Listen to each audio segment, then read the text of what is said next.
Sounds like we're Check. on. Yep, we're in there. Look at that. Hey, maybe we can actually get this goddamn thing to work. Yeah. Hey, don't say his name in vain. Oh, Jesus Christ, he's right here. I'm sorry. Stop Oh, yeah, it. I did it again. We're going nowhere fast.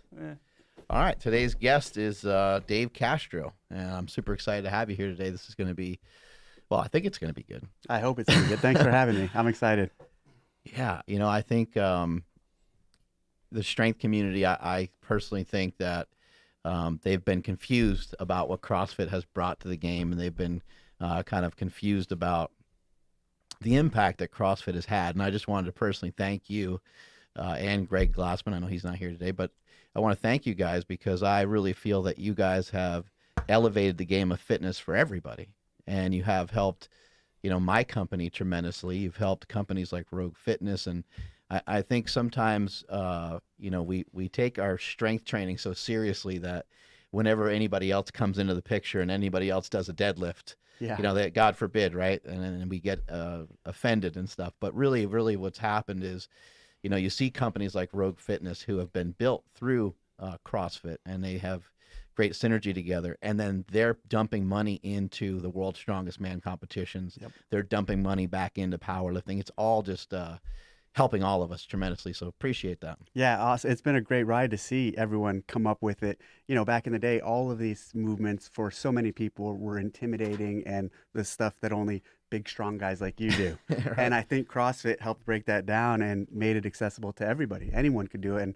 And a lot of your best lifters, especially in weightlifting, maybe not so much in strongman and powerlifting, did come from CrossFit backgrounds and then made the transition over to kind of put CrossFit to the side and just dedicate themselves full time to these other strength pursuits. So it's been really cool watching. I've heard through the grapevine, but I don't know if it was true. I wasn't able to actually find anything, but I've heard that you've walked out on some podcasts before. So before we move forward, what would be some things that would make you walk out of here? We'll find out if you ask it. I can't guarantee that I won't. What are some things that we can make sure that you stick around? Let's have fun. Start shooting some guns. Yeah, exactly. Cool. How did this whole thing kind of get underway? Like, how did you get involved in just CrossFit in general? Well, I was deployed. I was in the Navy for 12 and a half years. And with my job and with what I did in the Navy, fitness was very important. And actually, even before I entered the Navy back in high school, when I made the decision, I was a SEAL. When I made the decision that I wanted to become a SEAL, I knew I had to get in shape. And so I wasn't, I played football in high school. I didn't start. I started one game and then they benched me again. I was on the team though. I tried out for the basketball team, didn't get picked. That really hurt. I wasn't a star. I wasn't a star athlete. So then I decided, okay, I want to try to become a SEAL. And I knew I needed to get in shape. So there was this thing online called the SEAL Warning Order. And it was a training protocol to train to go to BUDS, which is the SEAL training. And it involved a lot of running and a lot of body weight stuff. So I started following the protocol, started running, and started doing all the push-ups, pull-ups, and sit-ups that it said to do. And it was a progressive program that increased the distances and the reps every week. And I, at that point, that's when I started taking an interest to training and mainly in that sort of realm, the running and the body weight stuff. I found out I was a good runner through training for running, and I wish I would have been on the cross-country team in high school. I also had to start swimming. That wasn't where the cool kids were, though. No, it was not where the cool kids were. I also started swimming, and I found out I was not a good swimmer. I knew how to swim, but I knew I needed to be a better swimmer if I wanted to be a SEAL. So I was doing all this training. I went into the Navy. When you go to boot camp, they ask, does anyone want to be a SEAL? And they kind of say it jokingly. And I was like the only guy in my class to put my hand up, and they laugh at you and they say, okay, you have to check in to do a test. So you go through all these phases. Eventually, about 6 months into being in the Navy, I went to BUDS, Basic Underwater Demolition SEAL Training, where you train to become a SEAL. And there, it's a beat down, and most of the training is running, swimming, obstacle course. There's no weightlifting. There's nothing like that at that stage. I went through that in one push, which is actually kind of rare. I was really young. I was 18 or 19, yeah. And most people, not most, but a lot of people get hurt and or performance rolled and set back. Luckily, I didn't get hurt, and luckily, I didn't get performance rolled. I was on the verge of getting performance rolled for my swim times. We do every Friday, you do a 2 mile swim, 2 mile ocean swim. And my times were always on the cusp of just making it. On the running, every week, you also did a 4 mile timed run. My running was always good, but my swimming was not. But I was good enough to make it through. So I finished in one go, and then you go to a SEAL team. At a SEAL team, you have a lot more freedom. Once you get there, guys found their niche in things they wanted to do, and they trained how they wanted to train. Some guys were big into bodybuilding, and some guys were big into, Those guys probably had a hard time. well, you'd be surprised. I wasn't saying most SEALs look more like you guys than they do me, but that might be an extreme. Most guys are much They bigger. have pretty good amount of muscle mass on them. Yeah, more so than I do, especially back then. Mm. And I kind of fell in the running realm. So I ran a lot, stayed with that. And some guys ran a lot. And then there's the guys who got into the body weight stuff. And then the bodybuilding. A lot of people were doing that. You didn't see a lot of guys at that time, so 98, 99, 2000, doing functional movements, doing weightlifting, the actual lifts, doing powerlifting, or doing strongman stuff. It was really, there was a lot of, what are those machines? The hammer strength machines. A lot of Right. that stuff was out there. And, but still, fitness and training, I was researching it and trying to learn what I could at that time and seeing what other guys were doing to help me be a better SEAL. Then 9/11 happened, and guys started going to war, and that kind of changed the perspective of training and kind of trained like, okay, we're doing this to look good, and we're doing this to be fit and be in shape. Maybe some guys are doing it more to look good. Now we have to do this to perform in combat. Mm. So how do we have to change things? And still, at that point, a lot of these other movements weren't exposed to us. I was deploying. I was going to Afghanistan, and we would do these missions where we would leave our base. A helicopter would fly us to a location, set us here. You already have me petrified, by the way.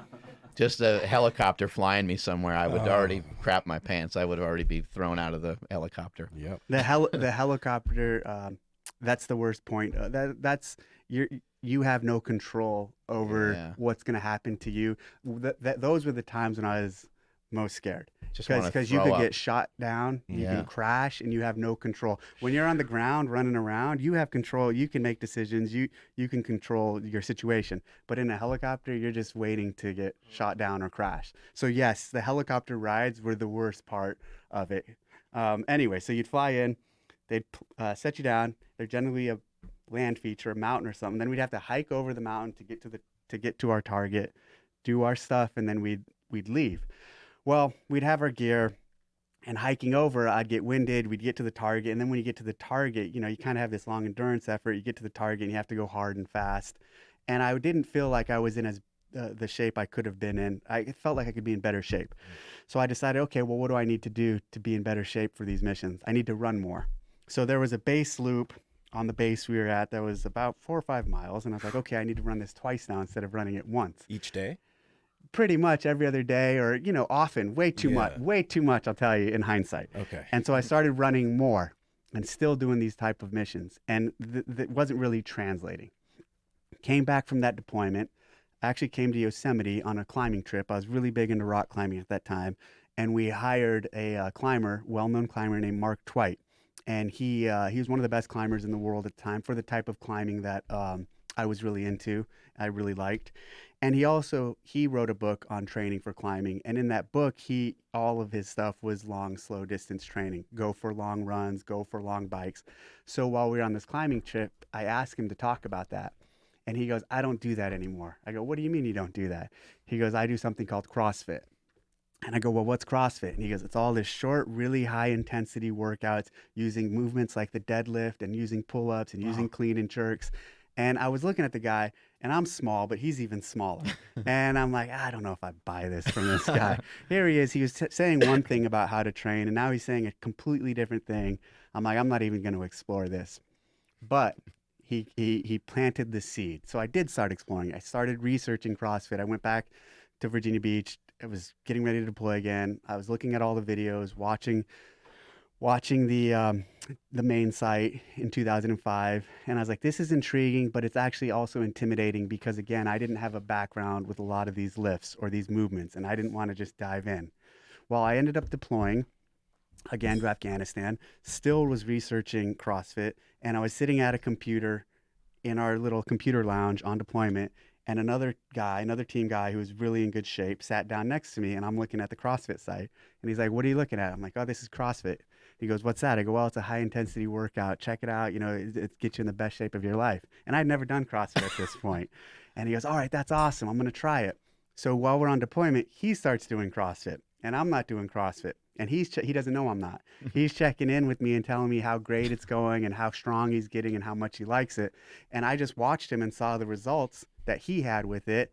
And he was kind of also the crazy fitness guy on the team. Like he would do the interval training and do stuff that everyone else wasn't doing. Mm. So it was kind of a natural fit for him. Eventually, I left that deployment. We left that deployment and still hadn't done CrossFit. Then getting ready for the next deployment, decided, okay, I'm going to start trying CrossFit now. What year is this, by the way? This is late 4 and '05. Okay. Yep. Then I started hitting CrossFit on deployment, and I saw the results right away. And I was doing CrossFit workouts before, a few hours before we went on missions, and we'd go on these missions and we'd hike over and we'd hit the targets, and I felt like I was in great shape. And I was like, wow, this stuff really works.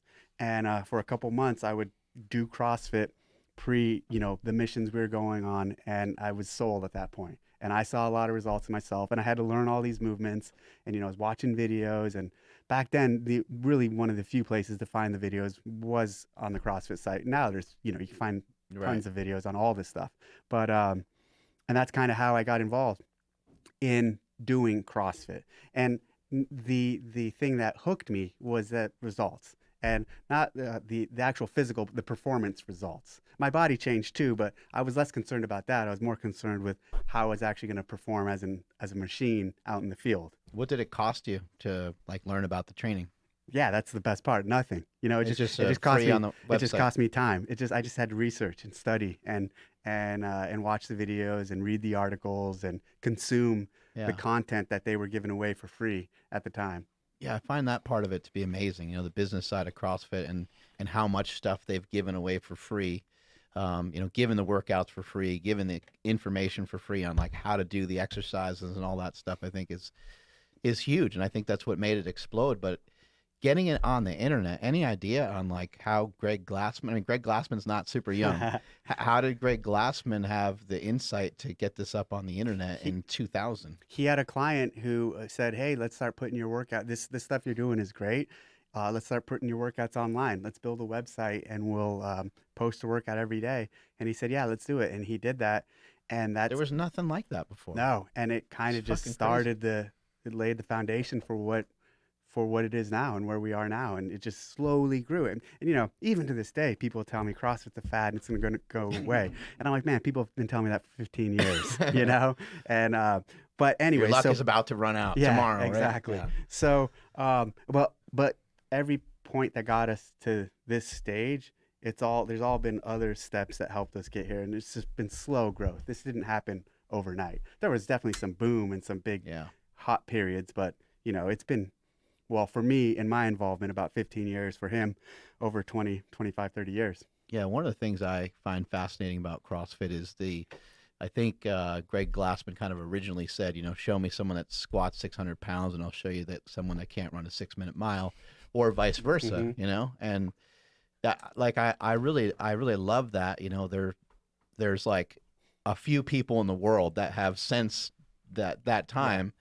There's a couple of guys that have actually done that. Yeah. But I mean, first of all, to try to do it naturally would be pretty close to impossible, and it'd be really rare to be able to do that. But I love the goal. The goal is to be fit in more ways than one. And I love the way that the system came to be and how they find somebody in the middle of nowhere, Tennessee, as the fittest guy in the world. It's strange the way it all kind of came to be. Well, even what I was saying in the beginning, how some of us gravitated towards different stuff, different training protocols in the Navy before CrossFit, it was kind of the death of the specialist, meaning it just, even now there's a lot of specialties, and that's okay, but CrossFit's the middle of all of that. We're going to be the best at everything we can be. We're not going to be the strongest, but we're going to be really strong. We're not going to be the fastest, The but we're best going to at be really exercise. fast. Yeah.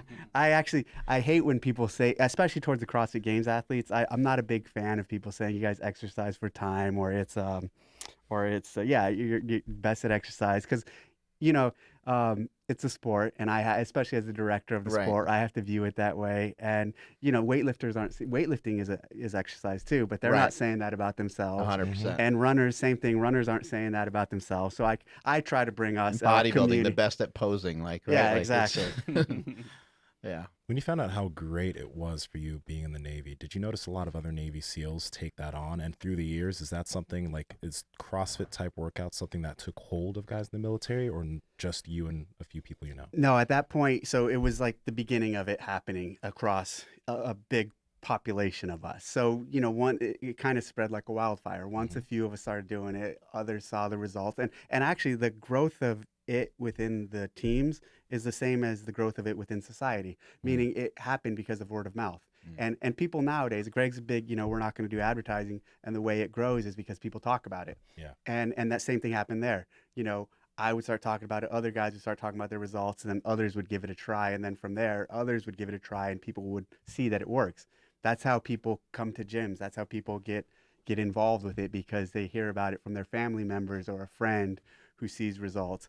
So back then, to answer your question, yeah, more and more guys started doing it. There was a point where I eventually went to basic underwater demolition SEAL training. I was a BUDS instructor, so come full circle.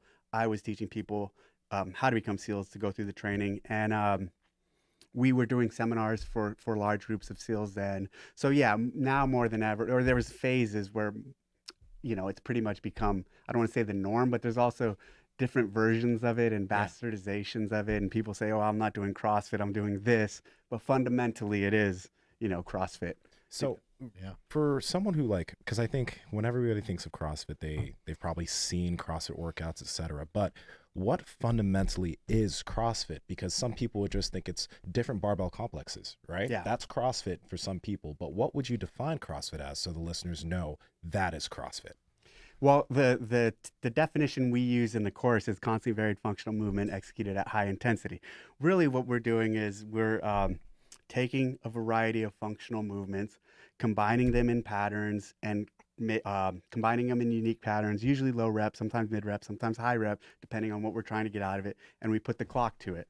So we have this component of work. So all of these movements combined together and these reps equal an amount of work. And whoever is able to complete that work faster is fitter than the other person. Sometimes people will say, hey, it's just HIIT training, or it's just interval training.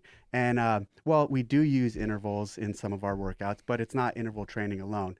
HIIT training, or the old, some of the old programs where they do, well, yeah, let's just take HIIT training as an example. That stuff would use isolation movements for the most part. And so it's not really that.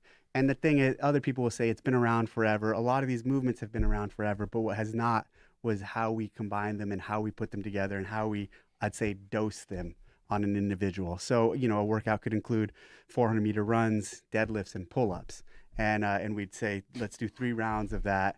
And you're going to do 15 pull-ups, 10 deadlifts, and run the 400. Yeah. And it's going to be for time. And the for time part takes it to this place of performance, to where actually, okay, next time you can do it 2 weeks later, or 3 weeks later, or 5 months later. And if your time improved, that means you're improving and there's actually results. Also, the time component increases the intensity. And that's, as you guys know, and with your lifting, intensity is where the results are. The harder you go, oftentimes, that's when you're going to push your body to break down barriers and to grow. I don't know if people understand how organized CrossFit really is. Like, I think it might look like chaos to somebody.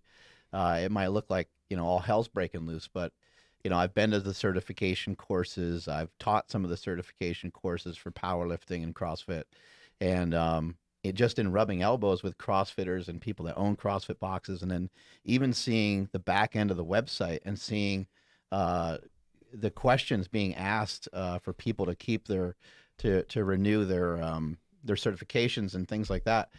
It's crazy. Like, there was like 4 or 5 of us sitting there scratching our heads. Like, I don't know the fucking answers to that one. Yeah. We're trying to watch and judge specifically, how someone's squatting. But I think you guys have done a great job of having like a real like protocol behind it all and real organization behind it all. And I don't know if Yeah, a lot of people there's definitely understand a that. method to the madness, and there's a reason for doing everything we do. And you have to pay attention, and you have to want to know. It's not as random as people want to think it is.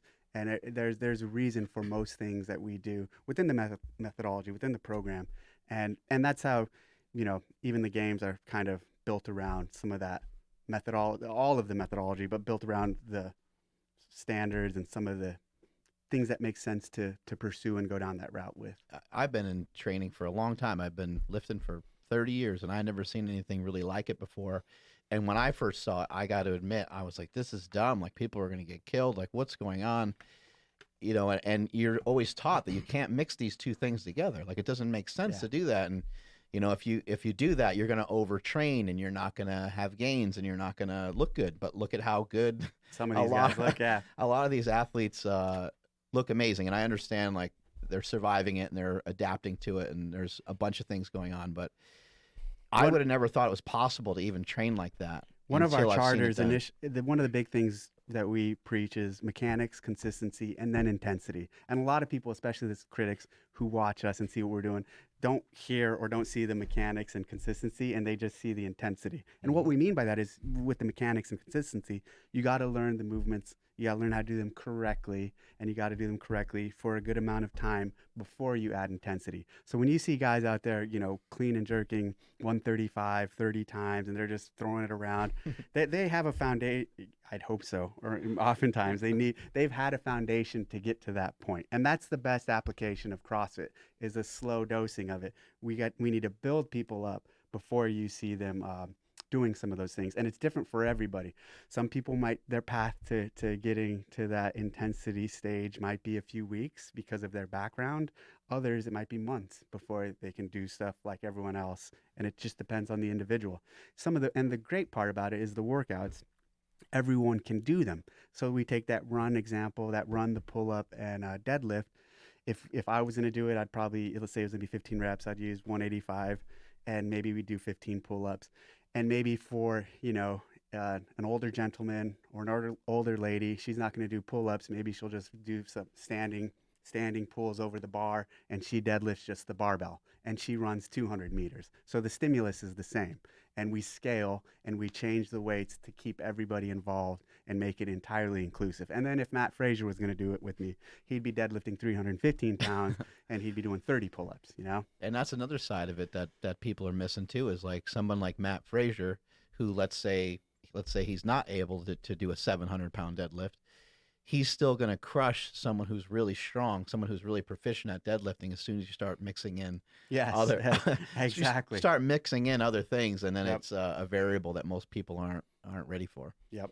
I think also what you said, honestly, it's like, I remember back in 2015, 2016, when a lot of YouTube, maybe even 14, when YouTube was like kind of going after CrossFit, you'd see people showing videos of CrossFitters like doing, bad movements. But I feel like personal responsibility is not factored in there. Like, they say, oh, this person doing this movement, this is what CrossFit is. Whereas when you see a powerlifter doing a really crappy squat, a really high squat, not to depth, or just really bad form, we don't say that's powerlifting. We say that's a bad powerlifter. But instead, we were always like, oh, that's not a bad CrossFitter, that's just CrossFit. And I don't know how exactly we came upon that, but that's what happened. I think a lot of people were just upset that we were becoming so popular, and so many people were doing CrossFit that, a lot of the old guard in fitness. Now, I'm not pointing to you, but I'm not saying you're the old guard, but I mean, I'm looking at you like, yeah. No, I agree. Like, I've heard it all, and I understand it all, and as I mentioned earlier, when I first saw it, I was like, this is kind of crazy. Like, what's going on? But then immediately I was like, wait a second, there's more people like weightlifting, there's more people powerlifting.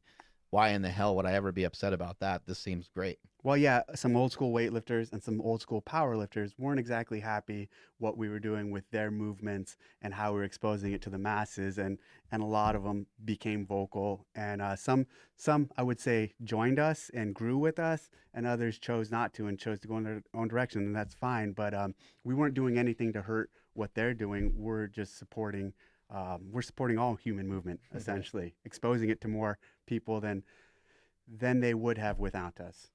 Did some of this just start by Greg Glassman coming up with some evil workouts and making people throw up?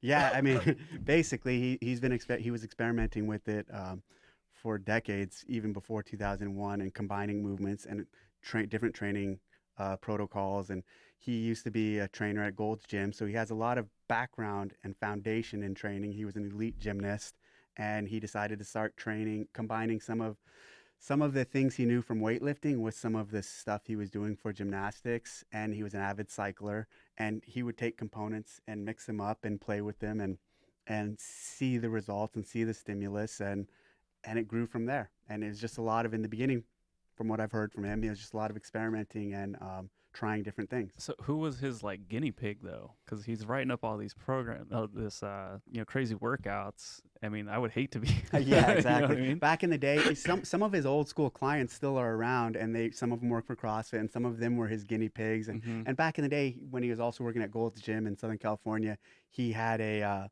lot of cops and firefighters he would train, and so those guys are good people to experiment this high intensity stuff on, because you got to do high intensity stuff in those jobs, in that line of work. Was that like in the early 2000s too? So I'd say that was even before. Oh, Yeah, wow. yeah. Because in the early 2000s, that's when he was in Santa Cruz, and that's when he launched the website. So that was probably in the 90s, and pre-website, pre all of that.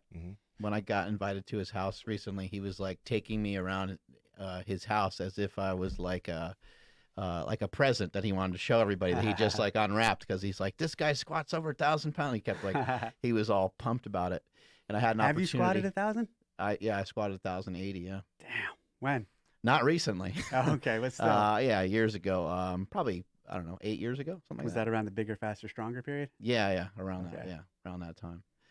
But I found him to be a really, really interesting guy, and it's amazing the way that this all just exploded. But in your eyes, like, what was kind of like a moment where you were like, oh shit, like this thing is gonna like turn into a giant monster? So when I started working for him in '06, and it was really around the seminars, and we were doing the CrossFit Level 1 seminar, and we'd travel the country, and we were doing, one seminar every 2 or 3 weeks. And then that turned into one seminar every 2 weeks. And then that turned into one seminar every weekend. And then all of a sudden he's like, okay, if we want this to grow, I need to step back, and you guys need to grow this. And when he said you guys, he was talking to myself and Nicole Carroll, who to this day, her and I run the training department. And so we had to scale the program, and we had to create more trainers to take the program on the road. And then we started having two a weekend. And then it was 3, 4, 5 a weekend. And then at that point I was like, wow, we're doing 5 level 1s a weekend. That's really when it was like, man, and it's still growing, and there's still demand. And so here we are, 15 years later. And this weekend, I think, and I still schedule and staff all of those seminars. That's my main role with CrossFit. People don't even realize that. People think I'm just the games guy, but my main role with CrossFit is the training department, scheduling and staffing and working all the components. Wow, that's got to be a lot. Yeah, so this weekend we'll probably have 15 level 1s going on around the world, and roughly 8 or 9 here, and then the rest overseas, and we'll have probably 8 to 10 level 2 seminars. So we'll have about 25 different courses going on this weekend around the world. Shit. And we do that every weekend. There's 2 weekends we don't do that. One is Christmas and New Year's. So those are the only 2 weekends. Even during the games, the weekend of the games, we have seminars. We have a lot less, but we still have seminars going on. And so back then, that period was one period where I was like, wow, this is going to keep. And Greg at one point said, hey, we're going to be doing 20 of these a weekend. And I was like, yeah, I don't know if that's possible. Well, here we are. We've had many weekends where we've done 20. So that was a big moment for me. Another moment was the 2009 CrossFit Games. That was just, this is a different topic. This is more about the games, but the 2007 games were really small. We actually didn't even think, we thought we were not going to have the 2008 games. And then at the last minute, we decided, okay, we did that. We should do it again. So we did the 2008 games, but the 2009 games was the first moment where I was like, wow, this thing has the potential to be really big. There's thousands of people in Aromas at my parents' ranch on the hillside watching these guys on the floor do the CrossFit Games, and I was like, okay, this is going to be something. There's something here. Right. As far as the levels go, is it mainly level 1, level 2? Are there level 3 There is a level higher, 3. There's level 3 and a level 4. Okay. Yep. What- And so the CrossFit level 1, it's a certificate course. And so in the world of certification, the actual legit world of certification, a certification only proves subject matter expertise through a test. So a lot of people in fitness use certification incorrectly, that word. So you can't have a certification that's a course that is actually instructing. So level 1 is a certificate course. You go through it. It's a course. It has a test at the end, and it's certified by this organization called ANSI, American National Standards Institute. Then the level 2 is a course that's not accredited, but it's still part of our pathway. And then there's the level 3, which is a certification. So the level 3 is a legit certification, and you have to go to a testing center. You schedule it, you go to a testing center, and you take a test that we created, written and with videos. So there's some coaching or some spot the flaw type things you have to do on the videos. And if someone passes that, they're a level 3 trainer. And then we're going to have a level 4 certification, which again is not a course, but just a test. And that one's going to be actual movement. So the coach will be evaluated actually training people. And you said you're gonna have that, or you guys have that currently? It's coming out It's coming out It's soon. coming out in the next couple months. I've seen you guys get into it pretty good with some of the other people that have certifications, and Yeah. even seen some of your staff, I think, show up to some of these certifications and kind of get into arguments. And then on top of that, even further, I remember Mark Ripito just absolutely got destroyed. I felt really sorry for him on ESPN by, I think, one of your Russell Berger. Russell Berger. Just I was like, I feel so bad for Mark Ripito right now, but Mark maybe was part of the crew. He was part of the he was coming up with us, but then we personally even had some disagreements, Right. and it didn't work out. He was part of the first CrossFit Games. He was tasked with running the CrossFit Total. That was one of the events there. And at the time, I was still active duty Navy. So I was active duty Navy till 2010. What a lot of people don't understand is I was running the seminar department and the CrossFit Games. The 2007, 8, 9 games I was running while still active Damn. duty. And actually, the 2009 games, I don't talk about this too often. I was deployed to Afghanistan and programming and working on the games from overseas. But anyway, so the Jeez. 2007 games, Mark and I were supposed to work together on the CrossFit Total. I was out doing SEAL training with students, and I was kind of off the grid for a while, so I was hard to get in contact. He was very needy. He had a lot of questions he wanted answered. He had a lot of demands, and he wasn't able to get in touch with me, and so he got really unhappy about that. And we didn't have a good relationship after that. And then eventually his relationship with CrossFit, he didn't like the way we were doing some things, so we parted ways. Does it kind of go from the top down? Is that is Greg Glassman very defensive of the company as well, and then everyone else kind of is that way as well to kind of protect the brand and protect what you guys feel is correct? I think Greg is very protective of the brand, as he should be, and I think not everybody within the company they all don't have the same place to or the same platform to then replicate how he handles things. Right. So meaning some people, he has a few people, especially in the past, like Russell Berger, who would also defend the brand for him. But really, he's not saying to the whole company, hey, you need to get out there and say this, you need to Right. stand up. He takes it on himself a lot to do that. And someone like me, I don't think I'm doing it in regard necessarily to just mimic him, but I'm doing it because I believe in the same thing, and I'm doing it because he's not sitting there going, hey, Dave, you should go say this to this guy or anything like that. Right. I know there's probably been many iterations of the goal of CrossFit as a company, but now, like, I don't know everything that's gone through with it, but is there a difference of company intention nowadays than when CrossFit first started? Has there been a change in the overall goal, or is the goal the same, but the way it's being done is different? I think the goal of CrossFit is Very similar to what it was in the very beginning. We're trying to improve people's lives, but what we're doing now is everybody, and we still are trying to do that, but what we're doing now is a little more focus on people who don't have access to training or who typically wouldn't go into a gym. So Greg's whole thing right now is we're focusing more on elderly people and people who are overweight who you typically wouldn't find getting into a gym, and he wants to reach that crowd more. Now, through all the stage of CrossFit's development, those people have also been coming to CrossFit on their own for various reasons. It's not like those people never went to gyms, or plenty of them have been going to gyms for the last 15 years. Now all we're doing is we're trying to tell that story more and trying to get more of those people to go into the gyms.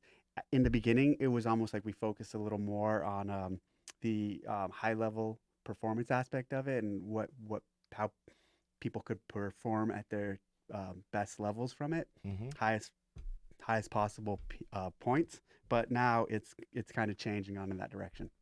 Yeah, he's focused more on like fighting against like sugar and stuff like that, right? Well, yeah, and that's been there for a while. He's fighting corruption in science and fighting corruption against us. So he's a fighter, and he's always going to be a fighter, and there's always going to be something to work on. Yeah, he's been on a low carb kick for quite some time. When he and I got in some good conversation about it, and we were throwing around some names, from like the mid 90s, on people that inspired us to, switch over to like a low carb lifestyle. And then is that what's communicated in the level 1 courses as well? Or do they teach nutrition in CrossFit? Yeah, so nutrition is a big component of CrossFit, and nutrition is a big component because the performance aspect, so much of performance is related to nutrition, and more so when you're talking about high intensity efforts that are longer than, in powerlifting and weightlifting, stuff is really short. So you guys can get away with eating a little shittier, I'll say. Yeah. And you guys do, sure. and that's how you put size on. That's how a lot of guys put on size. But when you start talking about efforts that are, 15, 20, 30 minutes long at really high intensity, where you have to be strong and you have to be fast. You can't weigh 300 pounds. Yeah, exactly. And what you put in your body becomes very important. So early on, the zone diet was something that Greg leaned on heavily, and we talked a lot about, and we promote in our seminars. I wouldn't say promote, we recommend. And the reason we recommend it is not because of the ratio. That's a good starting point, but really it's because the zone diet was about measuring and was about taking control, getting some input for what you're putting in your body, getting some understanding of how much the macronutrient distribution is that you're eating. And then from there, based on how you perform, you could make tweaks. Maybe you needed to add more fat. Maybe you needed to add more protein. But what we all knew and what we all know and what we've all agreed on for this whole period of CrossFit's growth is carbs are pretty much bad. And more carbs are not good. Less carbs, more often than not, are very good. And especially when you're talking about health and people just trying to get healthy, reduced carbs and no processed carbs is the best route to go, especially no sugar. And so we are big, I don't want to say anti-carb, but we're very against, I guess we are anti-carb. This is Right. really interesting. I want to ask you this. Now, with that being said, and I have no problem with what you said necessarily, but with the nature of the way top level CrossFitters exercise, is this something that you guys are also trying to get your top level athletes to take on? And have they been resistant to that? Because when you look at athletes like that, putting out that much output, they seem to really be like, F that. I want my carbs if I'm going to feel my performance. Most of the top level guys are eating. Here's the thing: they're eating carbs, but they're eating less carbs than, let's say, the mainstream diets and the mainstream prescriptions. They're eating carbs, but they also have a good amount of protein and probably way more fat. In our high athletes, you see the ones who really pay attention to their diet. They get more calories or more food out of fat than they do some of the other macronutrients, and that's what they play with a lot. Now, there's been, even within the athletes within the last 5 years, there's been little waves and there's been little themes, and paleo was really big a few years ago. The keto kick kind of came around. Then you got some people who got on this like carb kick, and but even with the carb kick, it was like the timing of the carbs and different amounts, but it still wasn't like, I wouldn't call their diets a a high carb diet, Mm-hmm. but they're eating even more carbs than maybe say someone who's eating keto or paleo like diets. And I really do get kind of there's just so many names and all these different diets, and it's just, you know, you Yeah. get sucked into what's what and these little discussions. There's a lot of different ways to go about doing it from a nutrition standpoint, but the main thing is you guys are trying to teach in general, like let's get a hold of the carbohydrates because that's hugely problematic for most Yes, people. absolutely. And when we're talking about those older populations, it's Right. like, hey, let's cut out sodas completely, cut out breads, cut out refined carbohydrates, and let's start there. I've noticed specifically with the carnivore diet, which would be different than, you know, what a high level CrossFitter might want to mess with, but with that style of diet, it just gets rid of snacks. Yeah. You know, it eliminates snacks, and you think about, you know, what makes our population fat. It's just we end up snacking on processed foods quite a bit. Yep. Get addicted to those foods. Yep. What are you eating right now? I eat mainly meat. Yeah. Yeah, mainly just steak, eggs, some burgers here and there, some cheese, some milk here and there. But yeah, how about for you? I've basically cut out processed carbs the last 3 months, and I don't eat that many carbs at all right now, and just meat and protein, and Yeah. I mean fat, Dave, I know that this is going a to lot be of avocado. this is going to be an oddly specific question to answer, and there's, I guess, there's no way to put a blanket idea on this, but I think there's a lot of performance athletes that are listening that are curious. What do you say your top level athletes, male and female, they still eat a good amount of carbohydrates, but much less than they were in the past? And I found that to be for myself too. Like the max for carbs that I'd go up to at this point is maybe 150 grams or 200 if it's a tough day of training of jujitsu and whatever, right? Yep. Not anywhere close to the 400 or whatever that I used to think I needed to consume. Yeah. What does that number look like in a range for a top level CrossFitter in terms of carbs and grams? I know it's such a general question, but It would would there be an hard to answer? pinpoint because there's Yeah. so many top level athletes that are doing so many different things. Mm-hmm. You know, you talk to Matt and he's like, hey, I'm eating Rich Froning, I'm drinking chocolate milk every night or whatever. And other guys are not. The other guys are really hard on it and like, hey, I'm doing very little. And, you know, actually, I think for most, it's going to vary anyways. Yeah, yeah. And even with you, I'd say, let's try experimenting. Try a week where you're doing 50 grams instead of 100. And, Mm-hmm. you know, and that's the thing with all of these individuals. We're all different, but we all do know, in general, with the carbs, less is going to be beneficial to everybody. And I'm not saying less to the point to where you're eating 20, because maybe there your performance is suboptimal, but Yeah. maybe it's 75 grams. But I think you can get away with eating even less than 100. But you'll and you know it's a cop out to say you'll know best. No, but you're right. You know, it's a cop out to say you'll know best because oftentimes the person will say, well, I'm just comfortable at this, I'm going to eat this. Right. And they don't know less is actually better because they don't experiment and go there and Mhm. try less and try to perform less. So I'm not eating any carbs and I'm doing a lot of endurance stuff. I've even I just ran 3 miles in 19 minutes, 19:58. I was really happy about Oh, that. nice. It's been a dang. long time since I've ran that fast. And that's with basically eating very minimal carbs. And I'm, you know, I'm not as strong as I used to be, but I'm choosing different things as priority. CrossFit went through a lot of changes. You guys have made a lot of adjustments. You know, you got the CrossFit Games on like ESPN, and it seemed like the CrossFit Games was like a big highlight. It seemed like the CrossFit Games was a huge thing, and everyone was involved in the open, and they were, you know, really competitive and keeping track of like where they were on the leaderboard and all those different things. And I personally think that that's what made CrossFit was the online competition where I could see where I'm Yeah, ranked yeah. in Sacramento against somebody else. I think that's amazing. And if anybody ever did that with like powerlifting or anything like anything like that, I think it would be really powerful as well. But you know, a lot of changes have been made. It's much harder. The competition level has skyrocketed. You guys got rid of some of the regional competitions that you had, and it disappointed a lot of people. I think a lot of people were like really sad and like upset. Like people are like literally very, very upset. What was that change like for you guys, and why the switch?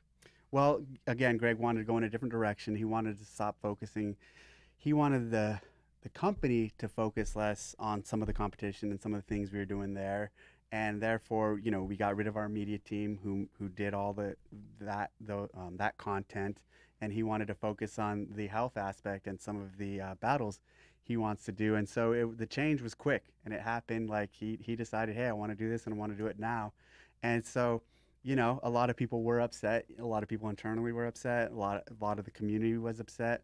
But, you know, that's business. That's life. It is what it is. And, you know, the choice you have to make, and especially some of the people who still work for CrossFit, was, okay, do I go on? Do I get on board, or do I do something else? And, you know, I chose to keep going and drive forward and go with the changes. And for me personally, with a lot of these changes, you know, it's been still running the games. We have less events we're overall responsible for, so that's really cool. You know, I don't have to program the regionals. For me, I programmed those two. That was a lot of work.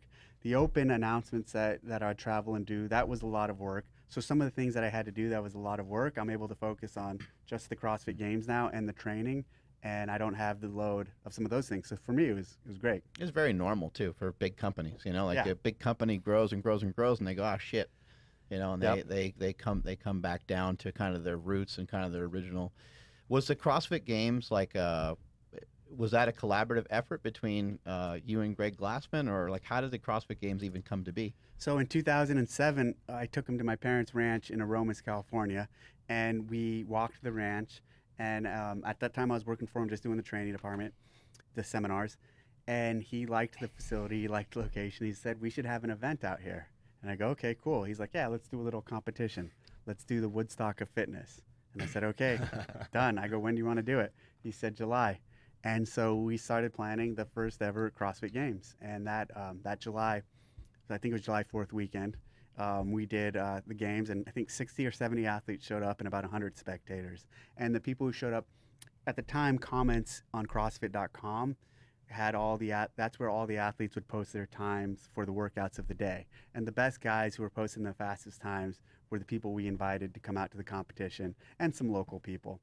And from there, that's where it just started, you know, growing and changing. And eventually we went to the Home Depot Center in Carson, and now we're in Madison, Wisconsin, and gone through a lot of growth and a lot of change with it. But it's been a wild ride. It's Isn't been like fun. Kelly Starrett like a judge at like the first Yeah, CrossFit he was the Games, judge for right? the CrossFit Total. So Yeah. he was one of the judges that Mark Ripito picked to judge it. He was sitting in a chair. If you look at some of the pictures of some of Right, the right. athletes doing it, he's one of the judges. And I think the first games it came down to like the final like deadlift or something Yeah, like that, right? so James Fitzgerald won, but Josh Everett had a chance to win it if I think it was 595. If he pulled 595, he would have won the games, but he missed that lift. I think he got 565 or something. Right. I mean, that's a good deadlift for a guy who's like who's as well rounded as these guys are. Oh yeah, no, it's crazy. And the lifts that when you took it back to the ranch and they ran like a 4K on the ranch, and Yeah. then they were deadlifting afterwards. That was like, It was more than a 4K. It was, I think, a 7K. Yeah. oh, fuck. Yeah, 7K hike, and then I think These guys were not hiking. I think I hiked it. They were running. they were running It was crazy. And it's really steep there. and then I think Brooke Wells did like a 425 deadlift or something on a deadlift ladder. Yeah, on a deadlift every Like 30 just seconds. doesn't make any sense. Oh yeah, here's here we go. Yeah, that's that was the CrossFit Total. And back then, the athlete, Didn't John Wellborn compete in this? he competed in the 2009 games. John Wellborn's Well, like actually, the 2008 games. like 6'5", 330 pounds, former professional football player. Jesus. This guy had the biggest squat. I forgot what it was, but it was a lot. That's definitely depth. Yeah, people are going nuts. Yeah. And then, so some of the total for the top athletes was inside with platforms with these three judges. And this is one of the issues we had with Mark. So Mark wanted the total for all the athletes to be run like it was on the inside, one platform and three judges per platform. And to do that with the 70 athletes, we were never going to finish that day. Right. I'm like, hey, we won't finish. Just have one judge. Yeah. So I said, hey, we're going to do half of it outside. And for the guys lifting outside, they're going to have one judge, and it's fine, and it's okay. And he didn't like that. So the top 20 athletes were lifting inside with the official setup, and these guys that's Nicole Carroll. We're lifting out. Oh, that's Russ Green. We're lifting inside. You know, I'm curious about this. you said that CrossFit initially, it was very, high performance athlete focused, I guess. Well, yeah, Or- I might have misstated that. I wouldn't say it was focused. That's a lot of the community, especially with the Mill and LEO, that were coming to it. But it was still a lot of, you go to CrossFit gyms even in 2006 and 7. Even now, a majority of the clientele is soccer moms Yeah. and and average people. Yeah. And that's where a lot of the base is. But that high level of individual SWAT teams, SEALs, they were doing it too, and that's what got a lot of people in. But sorry to interrupt. No, that's totally okay. It made me curious in terms of like, regionals, athletes weren't happy about regionals and stuff. And you said that was just like, it happened fast and quick, right? Was that necessary for being able to focus more on elderly and those types of individuals that you guys said that's the new type of people you want to bring into CrossFit? Was that like do you feel that was an absolute necessary thing to do? For Greg, yes. For Greg, yes. Okay. In Greg's eyes, it was absolutely necessary to do. Got it. Okay. Yeah, I think what the problem he's trying to solve is really hard. He was mentioning to me, he's like, we're losing this battle. People are really sick and people are really unhealthy, and I think it's smart for him to put his focus there, because you need to get people healthy before you can even get them to start moving in the direction of losing weight. Yep. And I think a lot of people think that they're going to lose weight and get healthy, but I think you need to kind of get healthy first, almost from like a mental standpoint. Yeah. And I think you do that through nutrition, through like walking, through just some type of movement, and then hopefully you can get those people to start to exercise a little bit more intensely and to do something different. I think people are understanding more so now than ever that, like you're saying, the foundation to even fitness is eating right, and health especially. You can gain so much from just eating right without going to the gym. Right. And people think they can go to the gym and out-train shitty diets, and it's some can, but not really. There's only one Rich Froning, right? Yeah, exactly. Eating sleeves of Oreos. What's going on with these shooting competitions? I see you shooting all kinds of stuff on your Instagram. Shooting's my thing. Shooting's like my release. Shooting is my what I do to kind of step away from CrossFit, and it's a good balance for me. I enjoy all types of shooting. I enjoy hunting now too, and but I enjoy the process. And so like I don't enjoy, you asked me, hey, we should go shoot, and like to be honest, I don't enjoy shooting with bros. I enjoy going to the shooting range, and I have an agenda, and I'm gonna do some training, and it's like you going to the gym. Yeah, you're honed in on it. Yeah, exactly. And so shooting for me with the enjoyment is about the preparation and the training and the goals that I set for myself and the competitions that I want to do. And I enjoy going to competitions, and it's just really, it's a good outlet for me. And it's, I have a good, especially for my time in the Navy, I have a decent foundation for it. And then since then, I've just really enjoyed pursuing the shooting sports and the competition scene. Yeah, some of them look like they're like obstacle courses or something too. So this was like running there around was with a gun. there was a competition, a 3-day competition I was training for with a friend. I spent all last year training for this competition, and it's in Georgia, and it's called the Mammoth Sniper Challenge. And the format is really cool. You spend 3 days in the field, actually 2 nights, but you're in the field 3 days, and you hike with all your gear for the 3 days to each shooting event. So you ruck, and you have to run. You ruck to a stage, and then you shoot the stage, and then you ruck, and you're supposed to be in the field for 3 days. So last year, my entire year was dedicated to training for that. And in terms of my training, I was doing a lot of rucking, and I was doing CrossFit to support that sort of stuff.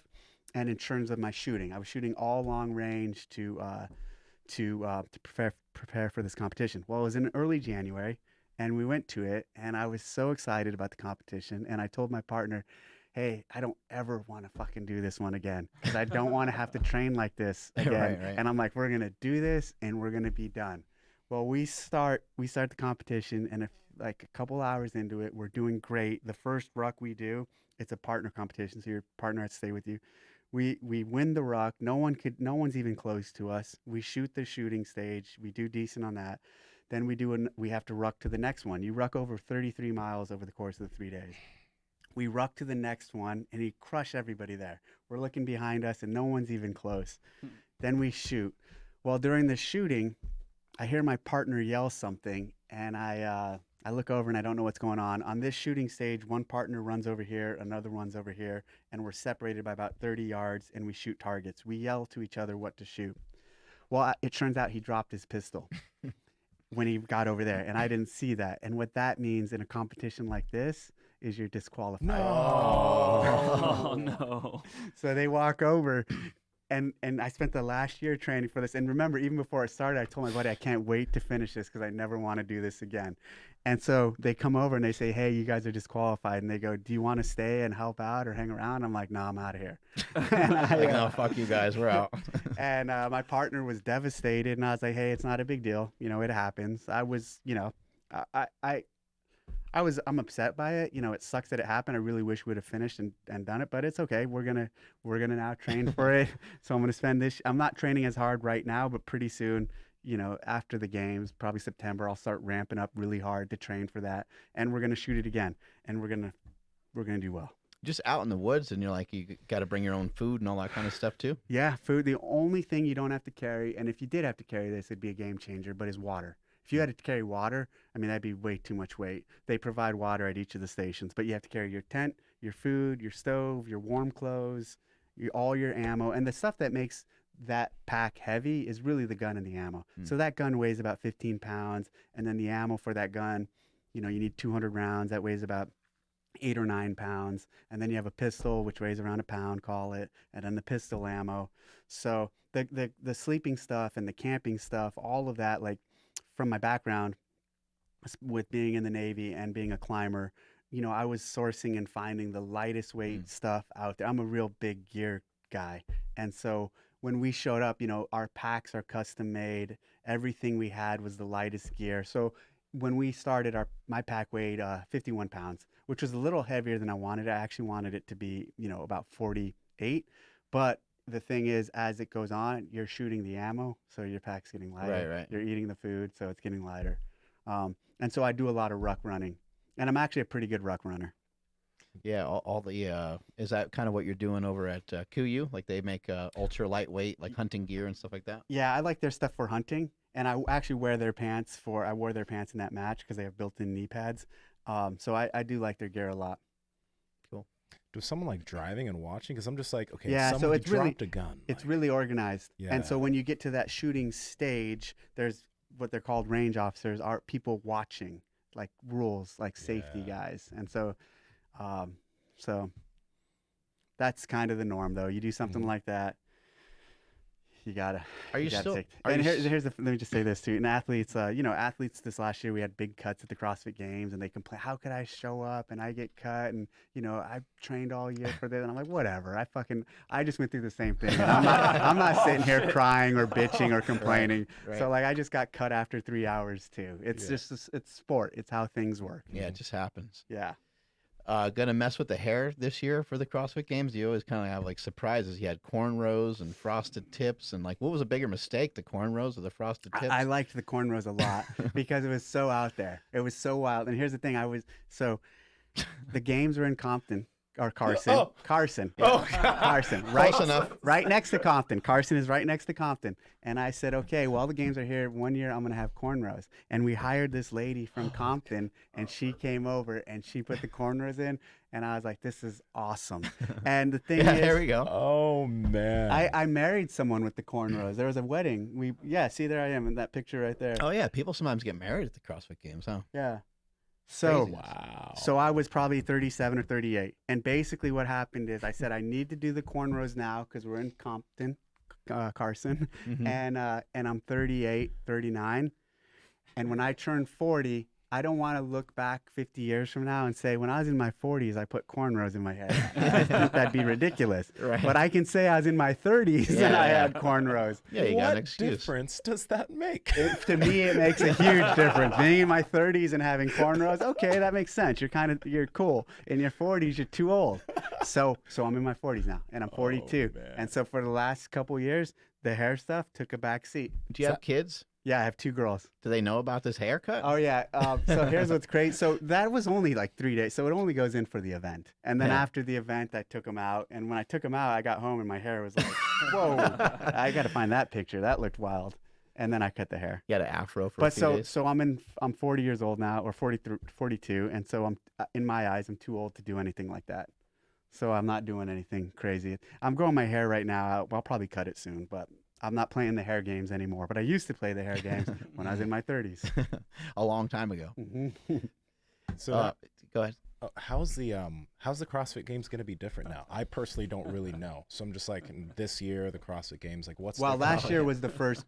That's funny. There's a lot of stuff like that. A lot of people were comparing me to a female MMA fighters. Oh, God. They were like, "This is what female MMA fighters do." That was They a really really do, though. that was a really common one. There's a lot of memes of me next to whoever. Well, so last year was the first big difference with the games from all the changes. The changes kind of happened last year, so the games were different then. So this year, it's the second year of it being a little different. So it's not as different now, because of we did it once. But we take 150 athletes now. There's athletes from all around the world, from different countries. We take country champions, where in the past we took the fittest people. And so the 40 people who showed up were all the fittest around the world. And there were half of the field was from overseas. But now you might have someone from, I don't want to sell a country out, but let's say Ecuador, who's their country champion, but they're actually not that high level of a CrossFitter. Yeah. So it's way more inclusive. The That's format right good. now is way more inclusive. Okay. Yeah. Andrew, you got to check your phone because I just sent you this epic Dave Castro Deadlift? one-of-a-kind deadlift. Yes. Got it. So we were doing the CrossFit Total in my house. Jason Kalipa and Dave Lipson, and a friend of ours was there filming it. This is when I lived in Carlsbad. And those guys are strong as horses, and they're Yeah. fucking motivating. So I decided to try to hit, I think it was a 450 or 455 deadlift. And at the time, it wasn't a PR. A PR was 465 that I actually did in Afghanistan. And so I got to the bar, and I was at a seminar with Dave Tate a few months, I don't know when it was, before that. And Dave Tate had told me at that seminar, I deadlifted a bar and I got it to just above the knees and I dropped it. And he goes, if you ever pull the bar off the ground, you don't put it on the ground or you're a pussy.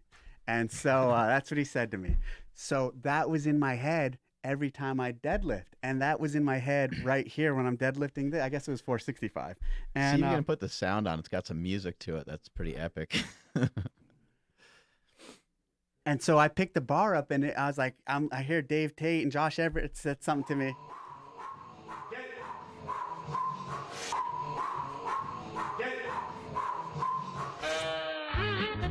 Sorry, I just ended up. And I'm like, I'm not clicking putting the one. bar down. I'm not going to put it down. It's the longest deadlift of all time right here. I can't believe I didn't. Maybe a little more chalk. I can't believe I didn't get it. I really Maybe thought- some baby powder on the quads. 24 seconds. Hey, you know I've never what? seen anybody strain that long before on a lift. And I got tore up for that. That was impressive, though. People You still stuck. people with still it. come at me about that. I think it's funny. I didn't have any issue. That's a lot of weight, though. It is a lot of weight. And How I'm a much do you little weigh? guy. Probably then 180, 185. Yeah, it's a huge deadlift Why are we replaying it? because it's epic. I don't, but the thing is, so people come at me really hard about it, and I don't care. I'm like, yeah, I've tried really hard. Let's see you try that. Not you, but them. Yeah, try well, and running. the form isn't bad either. No, and that's the thing. People try to rip the form, but I'm like, I'm not rounded out. It's Yeah. not perfect, Your but back I'm was not straight. Yeah, and that's why I laugh about it, because people will try to rip the form. I'm like, no, my back's. You see way worse deadlifts out there than that. That's just long. Who's the hardest person you ever trained with out of all these CrossFit maniacs over the years? Well, that's a good question. Has anybody just absolutely just tried to kill you? You have an Not opportunity? kill me. So the thing, but you see people who kill themselves. I think like Rich Froning trains really hard. Like Yeah. that guy does a lot. Jason Kalipa, he trains like a machine. Like there's guys who Jason shuts his brain off and just goes. Yeah. And another thing is like I don't think I don't train with them like that. Right, I right. see how they train, Yeah. but I'm like, hey, I'm not doing that. Well, A, because I can't, and B, because so I don't have that experience with these guys. I'm not trying to crush myself, or I Right. don't go into sessions. Even you look at what someone like Matt's doing now. Like a lot of these guys, They train really hard and do a lot of things, and a lot of things in one day. That's the biggest difference now at this point is some of these guys will train 4 or 5 hours, and it's not like they're doing 4 or 5 hours of just CrossFit workouts, but they'll get one good workout, then a lot of good, mobility, and then technique, and then some strength. And those guys, because they're basically professionals, can do it for that long, whereas Right. other people can't. The problem is you see those guys do things like that, and others think, okay, well, I don't have that time, but I can squeeze it into an hour and get the same amount done. It's like, no, you can't. I think last year I saw Matt Frazier doing the open workout at Rogue Fitness. It was like week 1 or week 2 or whatever. And it was like, I just don't even really remember what he was lifting or whatever, but it was just insane. It was just absolutely insane to watch him lift. He just kept doing clean after clean after clean. And he would do a couple reps and then he would just like rest. Like he would just like lay on the ground and like rest in between. And he'd just get back up and get back at it. And there's just a giant, like he had to move the bar because there's a Yeah. giant puddle of sweat, right where he was going. I'm like, I have never in my life seen anything like that. And it wasn't like the weights were crazy, but they were still heavy.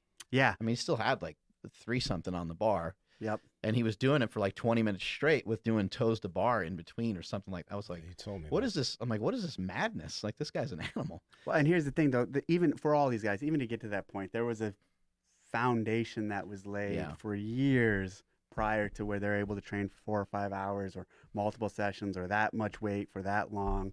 It took them a long time to get there. And a lot of people sometimes forget that, especially a lot of new aspiring athletes in this sport. They just want it now. And sometimes you see that in people who go to CrossFit gyms. They just want those results and those numbers too soon, and they don't want to be patient. And they don't, you do jiu-jitsu, so you know how patient you have to be to get to certain stages. And What Yeah. kind of drug testing standards do they have in CrossFit? we use a company called Drug Free Sport, and they do our testing for us. And at the games, we test all the podium finishers. At regionals, we used to test all the podium finishers. We also test a lot of athletes out of season. So we basically have a list, like Matt Frazier. He'll get 4 or 5 random tests throughout the season. And there's a handful of other athletes. Sometimes we'll get like, hey, maybe you want to test this guy. And sometimes we'll send someone out This to test. guy's looking a little big. Let's, Yeah, let's so, check on him. So, it's not a perfect protocol, but it's really good, and it's the best we can do right now. And I think we've caught plenty of people, and we catch people who cheat, and they get suspended for 4 years, generally speaking. And are we not catching people? For sure, but Right. it's to catch everybody would be cost prohibitive. There's a lot of Right. athletes doing this, and you don't always know who the best are. I wish we could test everyone at the games. We test some random people.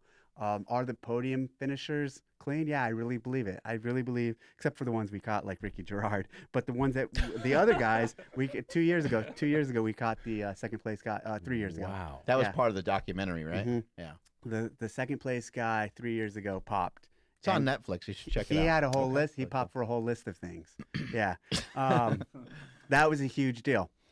But so the system worked. And all these other guys, Frazier and Froning, and a lot of these guys get accused of this stuff all the time. But I'm like, those guys get tested a lot. And unless they're just perfect on, here's the other thing too. I don't think a lot of the designer drugs that are out there, like, Balco and some of these Right, people, right. how they were all with the baseball teams, that type of money isn't here yet.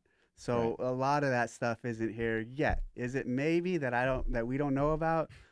Potentially, but I don't think there's enough money for enough people Yeah. in the sport for that to be too prevalent.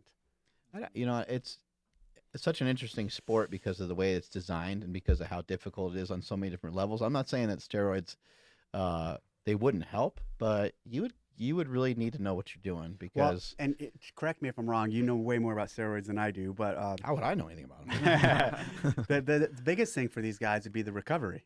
Right. And so the games and the test really is a test of recovery and being able to go really hard in one event Right. and then come back 2 or 3 hours later and go really hard. Right. And so I've been told steroids help oftentimes with recovery. It can certainly help. I think it would hurt more than it would help, though, because I think that the athletes would be more likely to tear stuff, and I just don't think it would help as much as I think if you were selective with what you took, like if you took like EPO and there's other things that you can take, that would probably work better than a steroid, because you need to just be able to breathe in CrossFit. Yeah. And you know what else I think we're seeing now too is there's a recreational level of CrossFitter too that is now using steroids Right. for the Instagram fame. yeah to look good so they can get followed. They're not like games level athletes, Yeah. but they're ripped and they it helps them gain following and it helps them maybe with their sponsors. So I think we're seeing more of that where people are using drugs to We'll have just one look good. one games with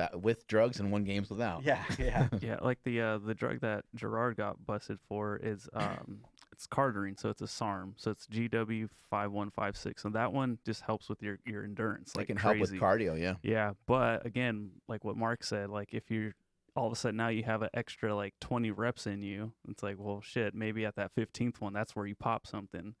But that's for CrossFit and a bunch of other like endurance sports. That's where that's what a lot of athletes tend to be getting caught with lately, is that one specific compound, because it does help so much. Yeah. Okay. But, you know, yeah. when you describe how these athletes train, like you're just like we had Rich on, and he was talking about like how vast his training is during the day, and even like their athletic history. It's all like I hear this even from like guys like Rogan, etc. People are always going to say, oh, the guys at the top are all doing drugs. I feel like that is something that's never, ever, ever going to go away. And there's no absolute possible way to convince anyone otherwise, other than just continuing to perform. So I honestly just think it's a losing battle. The people that are going to try to work like those athletes will try to work like those athletes and see the type of results they can get.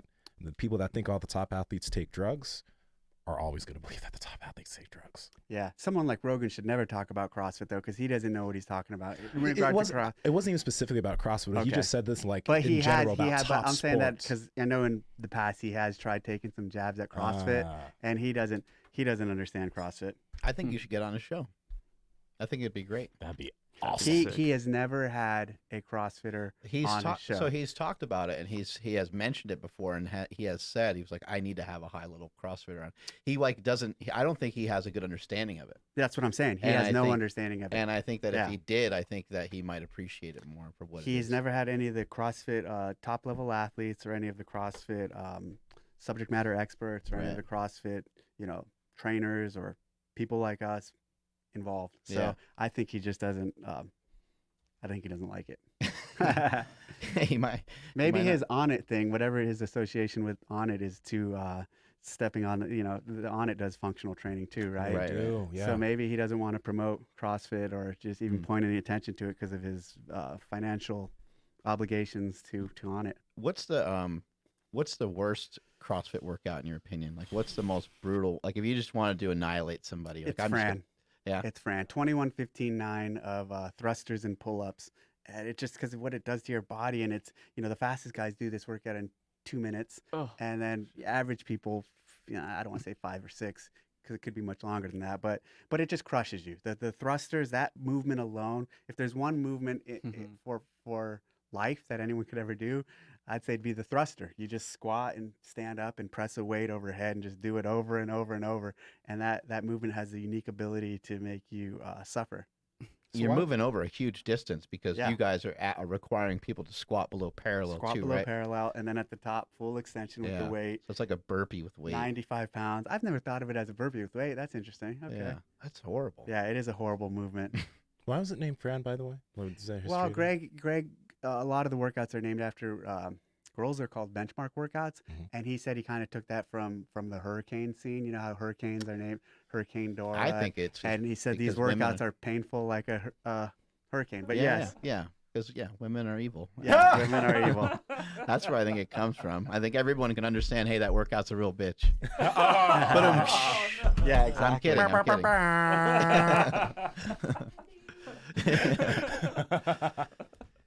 How do you come up with these workouts? I can picture you have like a wheel or something, and you pull this like lever and it just goes around, or you throw darts at the wall, or how No. do these workouts So the come about?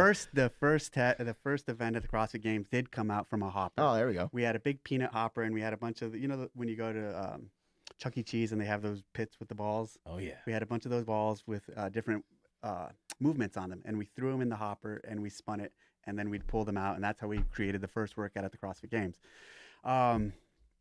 the rest of the events and workout, I call them events or tests. I don't call them workouts because at that state you work out to get in shape, but there you do a test or an event. So, but the rest of the events or tests, I put a lot of time and a lot of thought.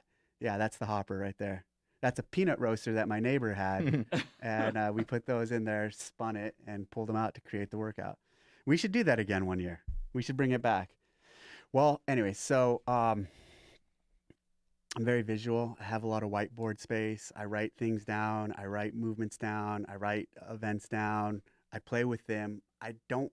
One has to sync and talk to the rest. So the whole weekend, all of the events make sense if you look at one workout, one test from last year, there's a reason it's there, and it talks to the one before it, and it makes sense with the others for the next day and the ones from the previous day. There has to be some cohesion and some dialogue between the events, essentially.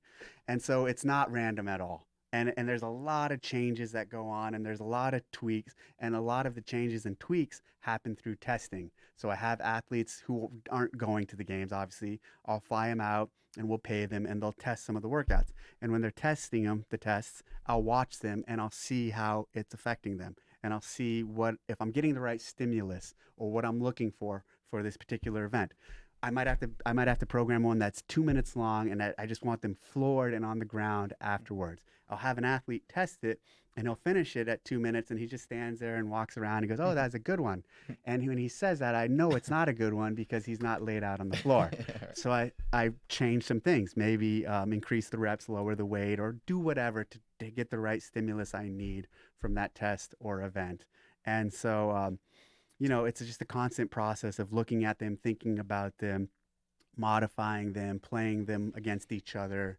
And it's not all just so we've got to test long stuff. We've got to test mid-range stuff. We've got to test short end power. We've got to test absolute power, just strength.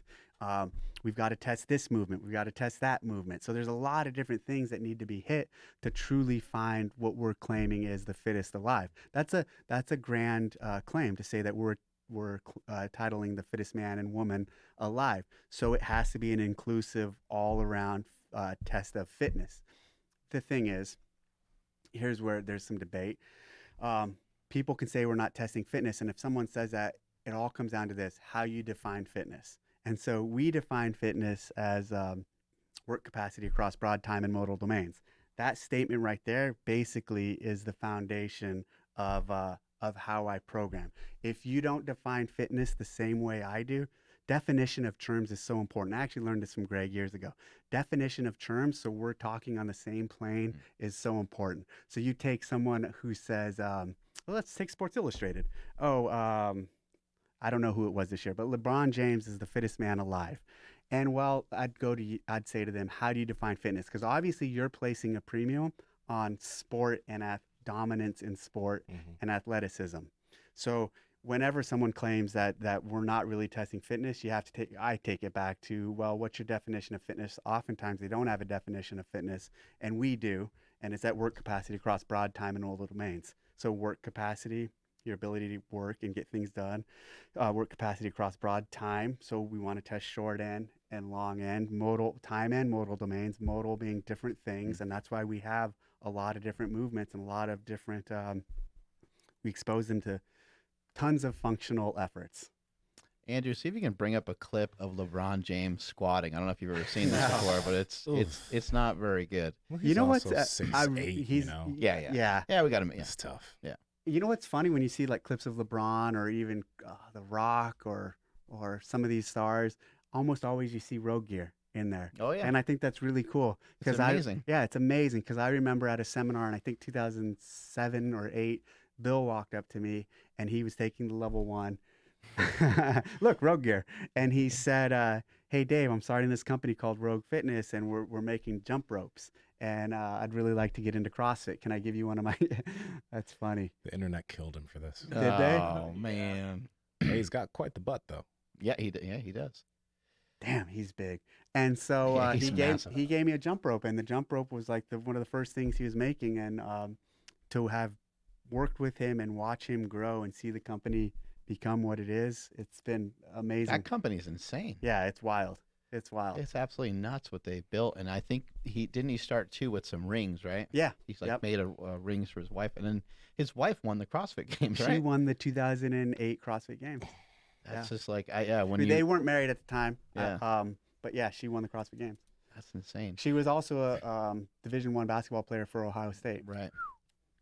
What's what are a few? Have you had anything not work, like where you put a thing in motion, in terms of an exercise or event, and you were like, oh shit, like that really, maybe I should have tested that more, or There's definitely been stuff where I've said I should have tested more. Most of it, there's not it didn't work. There's some that are not less impactful in terms of, so there's a lot of different things to take into consideration with even one event. It's actually the test of fitness, and the visual and how it is as a spectator sport. right? And some of them sometimes fizzle on that end. Like, that was a great test, but it wasn't necessarily the best, And maybe it didn't look great on ESPN. yeah, exactly. It wasn't the best viewed event, and Right. and that happens. And sometimes though, I accept that. I say, okay, hey, this test and this really needs to happen. So we're gonna sacrifice some of the beauty or the viewership or the race.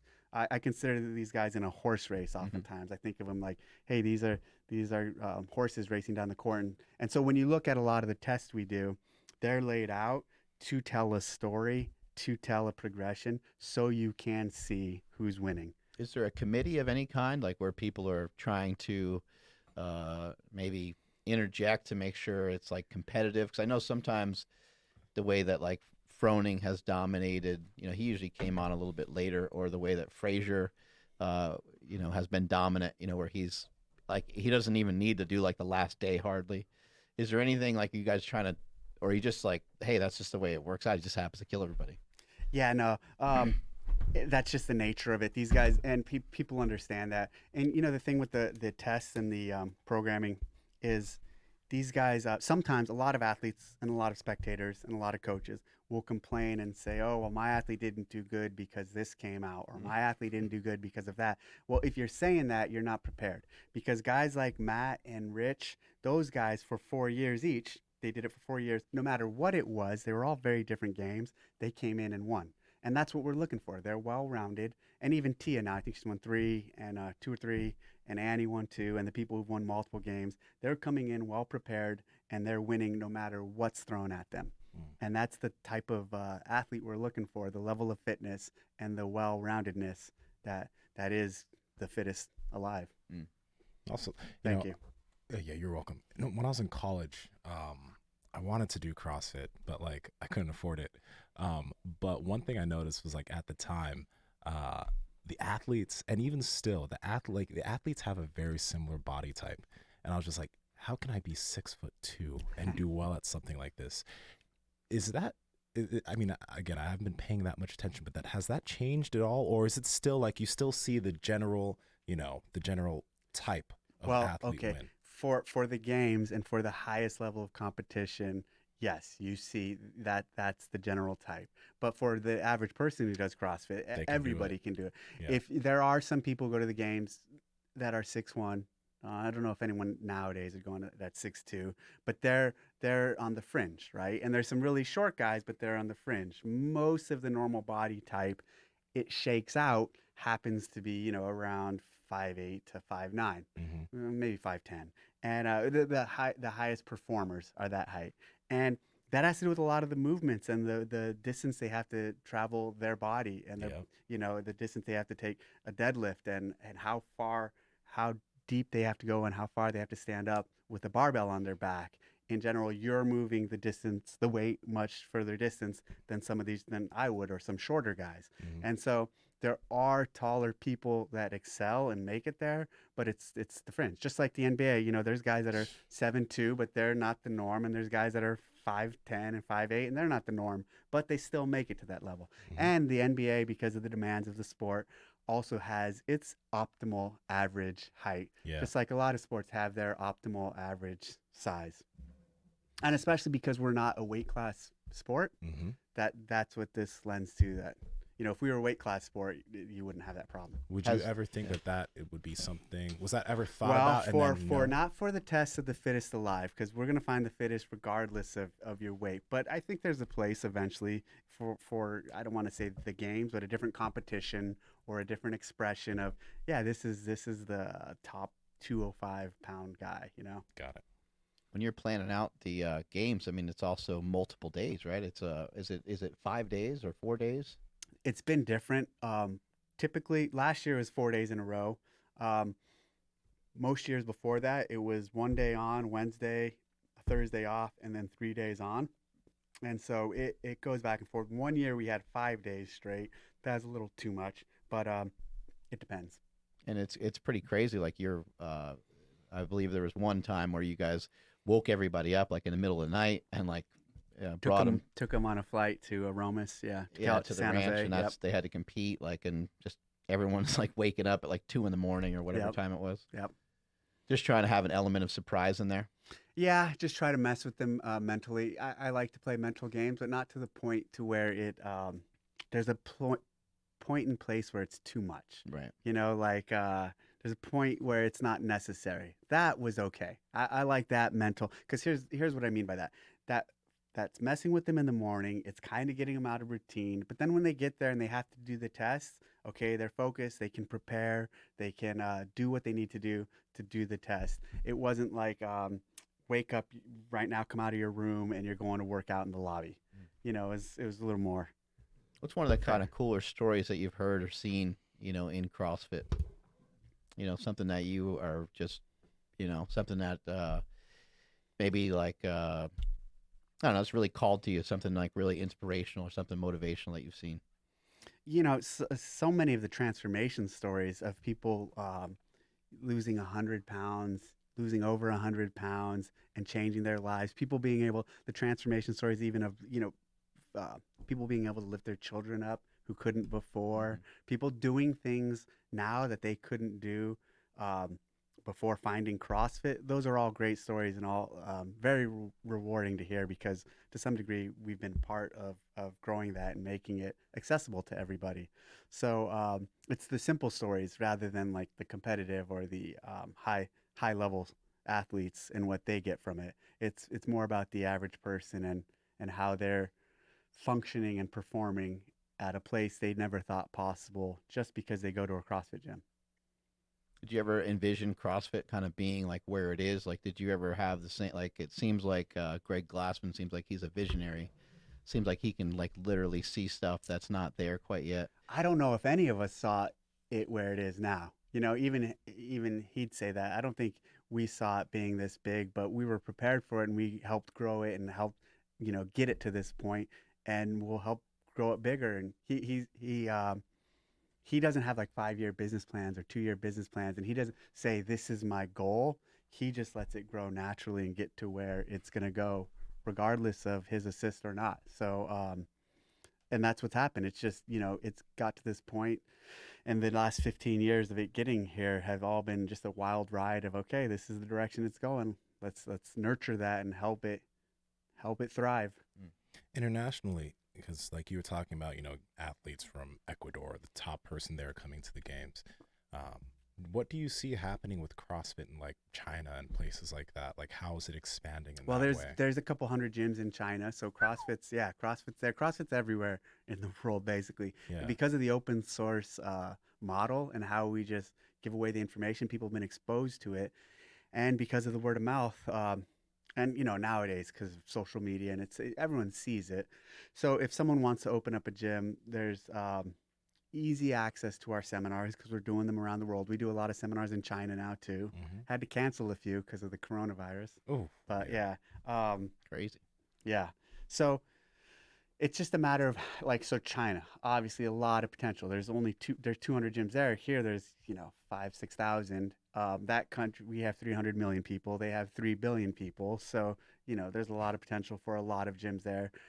Some areas have more potential for gyms than other. You look at places like Spain and Italy. There's a lot of gyms there. The UK, London, that area, those surrounding cities, a lot of gyms. So maybe not as much growth in places like that at this stage, but places like China, for sure, a lot of opportunity. India, a lot of opportunity. What makes me surprised is that, like, maybe I just don't know of it, but it seems like CrossFit is, you defined it, you know what CrossFit is.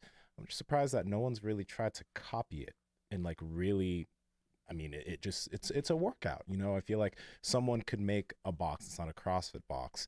Try and copy the model. And I know CrossFit's made its stamp, so nothing's ever going to be CrossFit. But has that happened? Has that ever been an issue? There's some people now who are trying to open up gyms and do CrossFit without giving us credit and to do their little franchise thing, but they're so small. And most people who've been around know that, hey, they're just doing CrossFit and it's CrossFit principles. Mm-hmm. The methodology, it's obvious when you're doing CrossFit and when you're not. So no one at this stage is gonna take us on and replace us because it is so big and it has decades behind it. Gotcha.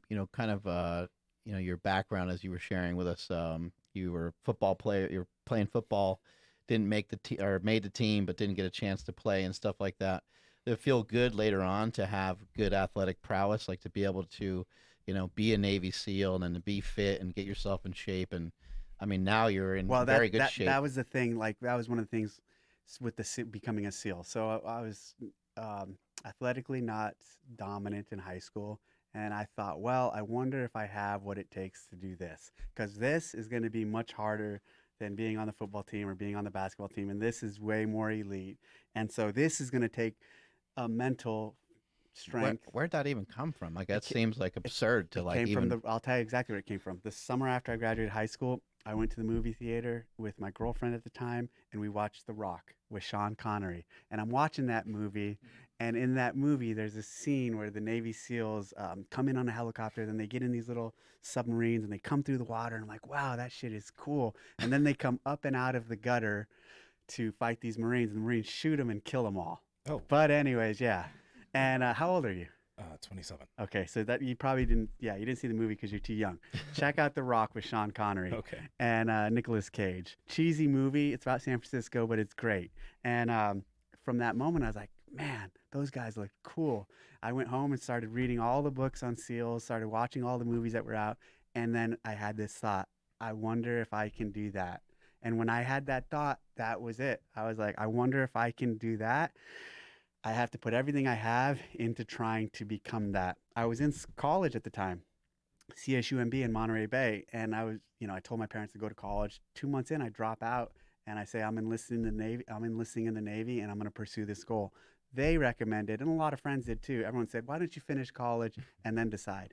And I knew if I finished college, things would change and I'd maybe never pursue that. And I didn't want to be 30, 40 years old going, well, I wanted to be a Navy SEAL at one point. No, I'm like, I need to find out now if I can do this. And so I went for it. And that's how it happened.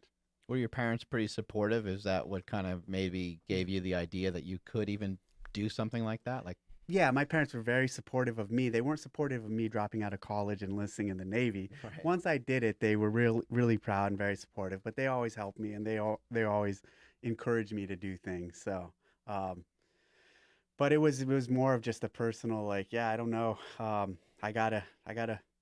have to see that I have what it takes to make this happen. has anything compared to, doing that? Has anything compared to how difficult that was? Stuff later on in being a SEAL, yes. There's definitely, you go through that training and you realize why that training's so hard and why they push you there, because it's going to be hard and challenging when you're actually a SEAL and the things we have to do. So I was definitely challenged all in that environment, way more than I ever expected from just buds. And that must help with a lot of problem solving just in life in general later Yeah, on. for sure. I would have done 20. I would have stayed in for 12 years. When you get out at 12, you didn't retire, you just got out. 20 is the retirement mark. Had it not been for the CrossFit opportunity, this provides much better for myself and my family than the Navy does. So it was a good move to get out. I also believe if I would have stayed in, I'd be dead, because yeah, seriously, just because of the deployments and like what we do and what was going on at the time when I got out, the helicopter stuff, and we've had whole teams die in helicopters. Oh. Yeah, so helicopter crashes. So it's pretty gnarly. It's pretty wild. So What was the original question? Just the original. Well, it's just basically how you carry that in your life. Oh You know, yeah, and so to so tackle much of it, things. all of that is the foundation of who I am, and I'd be fooling myself and lying to everyone if I said I got the job with Greg and CrossFit because of my good looks and my what I'm capable of doing. No, I got my foot in the door because I was a Navy SEAL. Like that got my foot in the door for sure. But then the thing is what you do with that. Right. So I know a lot of people who just lean on I'm the Navy SEAL and I don't need to do much and I'm entitled to everything. And no, man, I was really humble and I was able to say, okay, being a Navy SEAL got me an audience, got me my foot in the door, got me close to Greg, but now I got to do something with this and I got to be more than just a Navy SEAL. I got to be something else. I got to be someone who can contribute to this environment I was working with CrossFit. So I was humble and I worked hard and I used a lot of the skills and the management and the leadership I learned from that community to be where I am now. And I still continue to lean on that stuff even to this day. Seems like leadership is one of the big qualities, that come from just any military training. Yeah. You hear like Jocko Willink talking about it a lot, and I love listening to a lot of his things. I know you're big into books. What Yeah. are some of your favorite books that you may have read in the last few years? I read a lot. I read a lot of classics like Les Mis and even The Count of Monte Cristo. And, last year I read 50 books or 45. Yeah. The year before that, I read 53. I'm on my fourth book right now for this year. And so, You read a wide array of books, it sounds like. yeah, and I read like, let's see, That's pretty uncommon. I don't Scarlet really. Letter. I read a lot Yeah. of classics that like are not books that someone like me would typically War and Peace. Yeah. I read books that someone like me you typically wouldn't see reading, and I really enjoy that, and I learn a lot from them. And I actually avoid like leadership books and inspirational books and most modern books because I just don't want to go down that route. I think I have more to learn from some of the classics. These books are classics for a reason, and they've stood the test of time for a reason. And even with fiction books, there's so much to learn because oftentimes they are historically based, and I do enjoy history. So All the Pretty Horses I read recently was a McCormick book. There's a handful of his books I'm reading right now. I'm reading a book about Rich Froning recommended this book by a modern author. He's a hunter. It's called I think it's American Buffalo, and that's a fun book. But for the most part, it's classics. And I read in the morning. I read anywhere from 20 minutes to an hour, and then throughout the day, I'll read multiple little chunks, and then at night, I'll read anywhere from 20 minutes to an hour too, and try to get about at least 50 pages in a day. Sometimes more. Yeah, and you probably would have never thought that when you dropped out of college, right? Yeah, exactly. And that's another reason I like to read a lot because I didn't have that classical education, the college education. So I kind of want to expose myself to a wide variety of literature. So, you mentioned you love classics now. For a lot of listeners that don't read any classics at all, right? Yeah. What are 5 you think that maybe they should start with? That you were like, these are really good. Start here. I like all of most of Steinbeck's stuff. The Count of Monte Cristo, so that's a great book. Les Mis is a great book. But that's 1,000 pages, so it's very intimidating. East of Eden by Steinbeck was really good. But even if you wanted to start with something like some of Steinbeck's smaller stuff, like Of Mice and Men, that's a great book. Old Man and the Sea by Hemingway. That's 100 pages. Those are both two small books that are great ways, a great intro into some of the classics. And what's another great? So the Three Musketeers series, I enjoyed that. There's a handful of good ones. Were you into that when you were a kid too? No, I was into reading, but not classics. I've always been an avid reader. Mostly nonfiction stuff and like training guides and something I could learn. You think you're going to learn from some of these books in a classical sense, but I decided recently to get into fiction and the classics. Cool. What you got over there, Andrew? This actually comes from our boy Casey Shorts. He's like 2 doors down running the warehouse. So with your love of shooting, your love of CrossFit, do you think we would ever marry the two and have sort of like a tactical games type of CrossFit event, or like a whole different like games even? We did one event for just media purposes about 5 or 6 years ago. It's called the CrossFit Firefight. You can pull that if you Google that, you'd find it. And it was with Froning and some top level shooters. Froning, I think, took second, and a top shooter who's also a CrossFitter, he won. It was a really fun event. And most recently, there's another event called the Tactical Games where they do some like CrossFit stuff and shooting. I don't know if we'll ever do anything under the CrossFit banner. People get really fired up around the gun stuff. Yeah. Yeah, and so this was so we combined like thrusters. We combined CrossFit work. That's one of the best shooters in the world. His name's JJ Rakaza. Wow. So he won the competition, and I think Rich took second. Damn. And so this was some of the stuff we did there, the running and shooting, and combined it with Fran, and hope they don't show me doing Fran.